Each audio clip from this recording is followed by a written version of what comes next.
It's better to be prepared and not have the opportunity than have one and not be prepared. This is something that Les Brown said back in the day. Now, Tommy just reminded me of it, and it's such a great quote because it is so true, right? You may be waiting for golden opportunities, thinking, well, when that opportunity shows up, I'm going to prep myself for it. But the truth about opportunities is that often when they show up, they stay in front of you only for a very little while. So if you don't embrace them right away, you may lose them forever. You know, someone may call you and they may say, well, we have a deal. We need you to do X, Y, and Z. And if you are not prepped for it, you may say, well, I'd love to help you, but I need some time.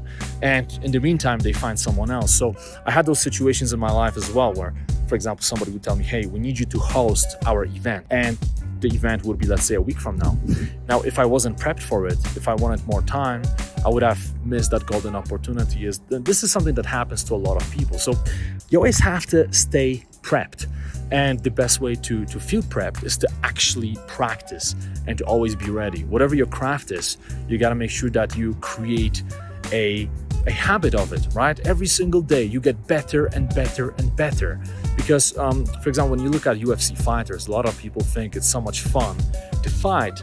And yes, when you go into the cage, you can use all of the skills that you've learned, all of the techniques that you've practiced thousands and thousands of times.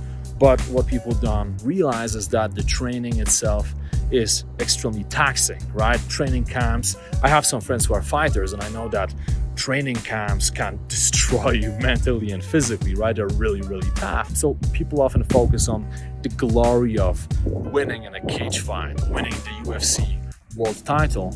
But what people don't consider is that, well, in order to utilize that opportunity that those fighters have, they had to train for years and years and years, right? For example, if there is a title fight and somebody drops off with an injury, well, if they call you up and they say, hey, do you want to replace that fighter? And let's say it's a 4-week notice. The question is, are you ready?